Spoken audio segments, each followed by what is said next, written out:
चलिए अगला क्वेश्चन है, निम्न द्विघात बहुपद के शून्य ज्ञात कीजिए और शून्यकों तथा गुणांकों के बीच संबंध की सत्यता की जांच कीजिए।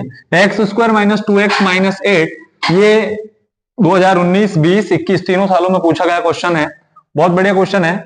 यहां से हम क्या कर सकते हैं कि एबीसी की वैल्यू हम निकाल सकते हैं। जब हम शून्यकों का योगफल और गुणनफल का सूत्र रखेंगे उसमें हम वैल्यू निकाल एबीसी की वैल्यू, तो यहां पर जो हमारा द्विघात समीकरण होता है वो A X square plus B X plus C के रूप का होता है। अर्थात ए की वैल्यू यहां पर हमारे पास 1 है, बी की वैल्यू हमारे पास यहां पर -2 है और सी की वैल्यू यहां पर हमारे पास -8 है। अब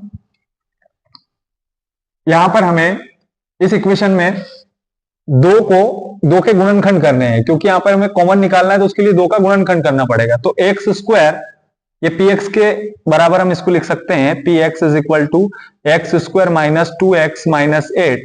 तो 2 का गुणनखंड करेंगे यानी कि इस 2 को ऐसे तोड़ना है कि वापस से -2 आ जाए और गुणा करने पर -8 आ जाए। तो X square minus 4x plus 2x minus 8, क्योंकि 4 में से 2 जाएगा तो 2 बचेगा और 4 का गुणा 2 में करेंगे तो -8 आ जाएगा। यहां से हम कॉमन निकाल लेते हैं, कॉमन निकल जाएगा x, अंदर बचेगा x माइनस 4, यहां से कॉमन निकाल लेते हैं प्लस का 2, अंदर बचेगा x माइनस 4। 2 ब्रैकेट सेम हो गए, यहां से भी हम कॉमन निकालेंगे तो क्या कॉमन निकलेगा x माइनस 4, अंदर बचेगा x प्लस 2।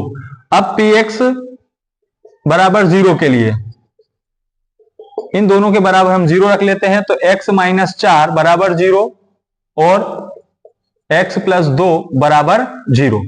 तो x की वैल्यू यहां से हमारे पास निकल के आएगी प्लस का 4, क्योंकि ये माइनस का है तो उधर जाके प्लस का हो जाएगा, और x बराबर माइनस का 2। x की वैल्यू यहां पर निकल के आई माइनस का 2।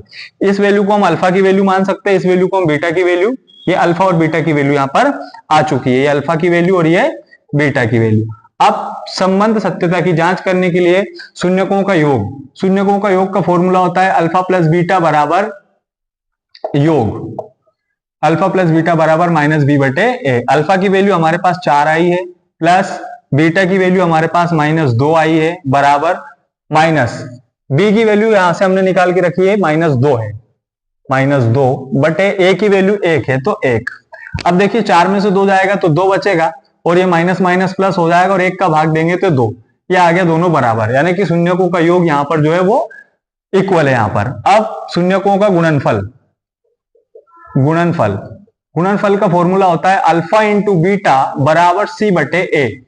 अल्फा की वैल्यू हमें पता है 4 है, बीटा की वैल्यू -2 है, सी की वैल्यू देखिए यहां पर -8 है और a की वैल्यू 1 है।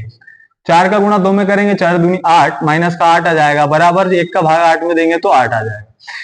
इस प्रकार यहां पर यह सिद्ध होता है कि मूलों का गुणनफल और मूलों के योगफल का जो सत्यता की जांच करनी थी वो यहां पर सिद्ध होती है। धन्यवाद।